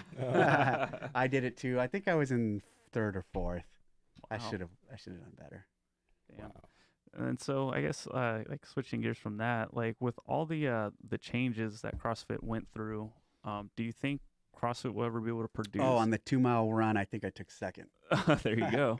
Go Still ahead. bragging. Do you think CrossFit will be able to produce like big names like a Rich Froning or a Matt Frazier like from here on out? Just because like with the cutting back on the media, it just seems like, I don't know, like maybe the excitement isn't, at least in my perspective. I could be way off, but I also don't really follow CrossFit that much. But I don't know, I'm just curious if you guys like are even considering that at all. Like, because I know CrossFit's so huge, it kind of doesn't need anything, but You look it at is cool to have heroes in the sport. they'll still continue to be heroes, and there's still going to be media covering it and talking about these guys. Interestingly, when Froning retired or stopped competing as an individual, I should say, people were saying, "Oh, well, who's going to replace him? Aren't you worried about the next star?" And the thing's so much bigger than one person, and there's going to be the next, and it was Frazier. Frazier was the next star, and when Frazier's done, there's going to be another, maybe not as dominant as those two, but there's going to be other stars, and there's going to be other athletes to fill that top spot and to be the fans' hero. So I'm not worried about it at all. And you hear that in other sports too. What happens when Tiger Woods stops playing golf? Well, guess what? There's a lot of other good golfers. Although maybe that's a bad example because he really does affect the numbers. When you look at golf, he really changes the numbers of an event where Tiger Woods is playing. The viewership numbers are much higher. So maybe that's a bad example. But I'm not worried about it in regards to the sport of CrossFit. Can somebody beat Matt Frazier? Yeah, for sure. It's just a matter of time. If he keeps, depending on how greedy he gets, depending on how long he wants to be the best, that's gonna dictate when he gets beat. So he'll let's say he's the favorite to win this year. He's gonna win his 5th. Let's say he gets that, and even this year, I think it's gonna be really tough for him to win. But let's say he wins that, and let's say he wants to go for a 6th. There's got to be a point, because hey, age catches up with all the top athletes. There's got to be a point when he's gonna say, "I'm gonna retire at the top, or I'm gonna keep going and I'm gonna lose." And so he might not be beatable now, but very shortly he will be. I remember watching Froning go to like one of the last games that he competed in, and he was traveling with like a baby or something. I was like, he's toast. And then of course he won again. Yeah. It didn't make any difference what was going on in that guy's life. Frazier's also he's doing what someone who has, a lot of success does. They're traveling a lot, doing a lot of other things. So I think this year for him is going to be really interesting. He's traveling more than ever, I assume, just by seeing all these events he's going to and all this stuff he's going to. And that's not conducive to training and being at the highest level possible. I'm not worried about him in terms of he'll come in prepared, but that does affect you. And so it'll be interesting to see how he does. And there's a lot of hungry guys and a lot of people that are prepared to, and a lot of people that want that top spot. So it's not going to be easy. Hey, it wasn't easy last year. He had a really hard run last year. He going into the final day, on the final day, he was in second place, and he had to win like the last 3 workouts to win, and he was able to do that. So he didn't dominate last year. Yeah. Ooh. Yep. I don't know if this is the right time, but do we have any Oh yeah, it might be. poop stories? Oh man. Yeah, there's got to be some. Yeah. There's gotta long be a poop. distance running. You probably had to take a dump Yeah, somewhere. it's Oh, gotta You're be not what is supposed to. this? Is this like a thing with your It kids? is a thing. Yeah. It is a thing. There's always a poop story. Just about. I don't have one. No, Oh. man. Not that I'm going to He share. was a Navy. Oh. He is a Navy SEAL. Okay. I'm able to not answer questions. one of the guys we had on the show who was in the military, this guy Alan Thrall, he you only have a certain amount of time to do stuff in the military, and he got thrown out of a bathroom like while his pants were still Oh, down man. around his ankles and no. stuff. He was That's bad. it was pretty gross. Yeah, and then DJ, who's also in the military, this guy goes on these long distance runs like every morning, and he'll send us a picture and be like, "It happened again," and he'll just like poop on the side of the road. Oh, Like, Jeez. Send us a picture of his legitimate, just a steaming poop How on the How long road. are his runs? Yeah, I don't know how. yeah. How far are you going, He dude? goes like 6-7 miles Yeah. sometimes Oh, longer. that's not too long. Yeah. You need to know where the That's toilet- not long. Here's the thing. That's not long enough to justify having to stop and shit. That's not long enough to justify having to stop and He's shit. I thought you were definitely going to say listening, so 15 or 20 miles. Then I could see it. Him saying that means that there was a 15 to 20 mile run that justified. Well, here's the deal. I've run a couple marathons, and when I did those marathons, I didn't have to stop and shit. Okay. You were good to go. Yeah. there you go. All right. Well, where can people find you? I think you're back on Instagram. Yeah, I think you the- went on and off there a couple times. The Dave Castro at the Dave Castro. I also have a hunting Instagram account. Ooh. Cool. It's at TDC Hunts, and I have a dog account for my dog A at Dogogram. Doug the Dogo. And I think and I have the Nice. CrossFit Ranch for my gym, the ranch. I think CrossFit got rid of a lot of their social media, right? Yeah, we just opened back up our CrossFit Training Instagram. Oh, cool. Yep, and we just released our CrossFit Games Instagram. The CrossFit Games one, when we shut down, that kind of hurt because when we shut it down, it had like 2.5 million followers, and we lost all those followers. So now it's kind of rebuilding. The CrossFit Training Instagram, I don't know how they were shut down differently. It's like a day of reckoning, huh? Like Judgment Day. Everyone's Yeah, like, what yeah. the fuck happened? That one had 700,000 followers, and when we shut it down for however we shut that one down, it didn't lose the followers, so we restarted it, and we have 700,000 followers still. But the games one's in a rebuild mode. Cool. Where can people find you, Andrew? You guys can hit me up on Instagram at I am Andrew Z. Make sure you're following the podcast at Mark Bell's Power Project. That's also on Instagram at MB Power Project on TikTok and Twitter. And a huge thanks to Perfect Keto for sponsoring this episode. You guys know we love the MCT oil powder, the birthday cake bars, and Nsima ate all of them. Head over to perfectketo.com/Power Project. At checkout, enter promo code Power Project 10 for $10 off any order, $40 or more. Or if your order is $100 or more, use promo code Power Project Bundle. Nsima, where you at? Nsima Inyang on Instagram and YouTube, and Nsima Yin Yang on TikTok and Twitter. Mark. Thanks for today, Dave. Appreciate it. Thank you. That was all- fun. Yeah, it was I great. enjoyed it. I'm at Mark Smelly Bell on all the different platforms. Strength is never a weakness. Weakness is never a strength. Catch you all later.